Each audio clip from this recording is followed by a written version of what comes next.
Now, many of us have been taught that since the fall of humanity, we are all born with a sinful nature, which inevitably causes us to sin.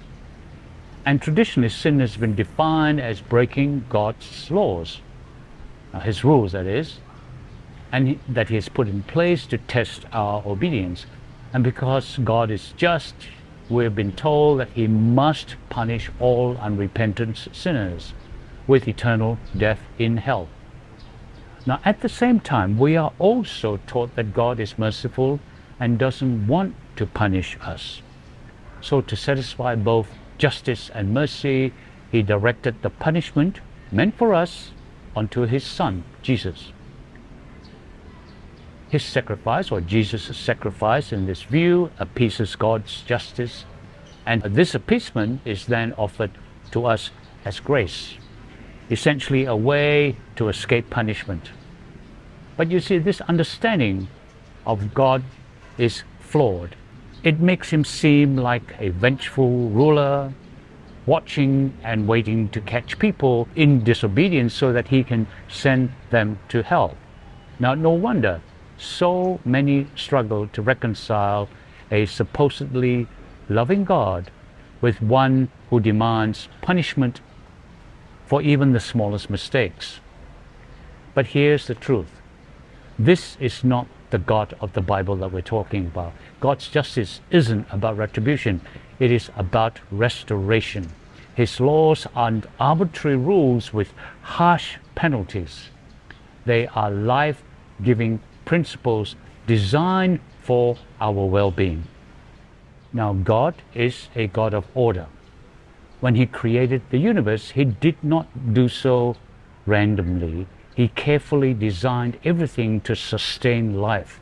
He established life-giving principles, a blueprint, if you like, for sustaining humanity.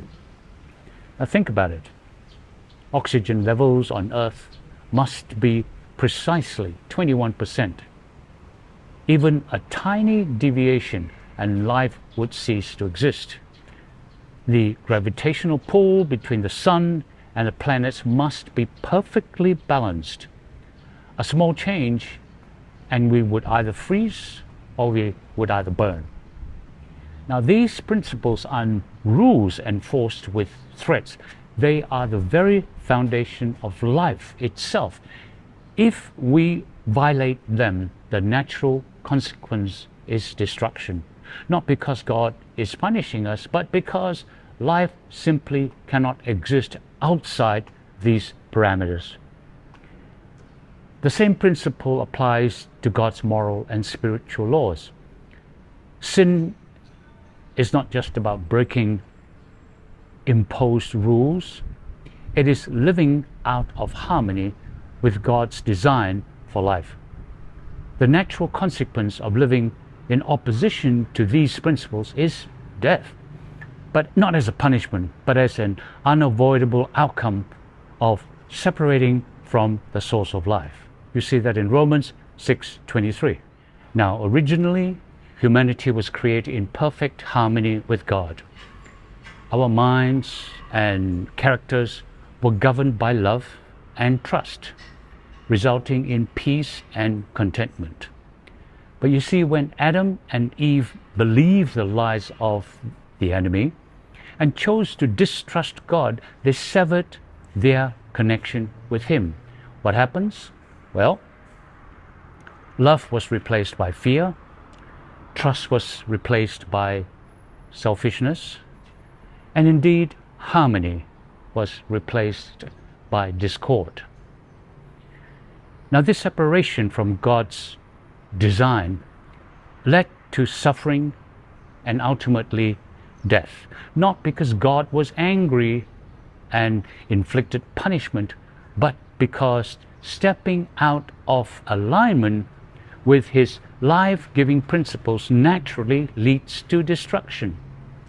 It is like disobeying the law of gravity and step off the cliff. Gravity takes over if you do that. There is no punishment in this instance. God's laws are signs, not traps. So God's commandments then aren't a set of rules meant to test us under the threat of punishment. They are like warning signs on a dangerous road, if you like, alerting us when we are heading towards destruction. Without them, without these signs, we wouldn't even recognize that we were off course. Now, God isn't sitting in heaven waiting to punish us. He wants to bring us back into harmony with Him so that we may live. But if we persist in rejecting His guidance, the natural result is eternal separation from Him, not because He is vengeful, but simply because life cannot exist apart from Him. This is now where Jesus comes in.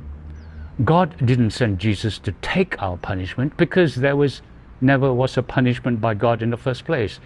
He sent Jesus to heal and to restore humanity back into harmony with His design. Now, Jesus accomplished this in 3 ways. Number 1, He became one of us. He lived in perfect harmony with God's design, showing us what true love, trust, and obedience is all about. John 1:14. Then Jesus healed and He restored. Like a doctor during curing a disease, Jesus demonstrated the power of life that is fully aligned with God. Luke 19:10. And Jesus then conquered sin's consequences. Just like a doctor providing the treatment, Jesus stepped into the natural consequence of sin, that is death, to break its power over humanity by dying and then coming back to life. Romans 6:23.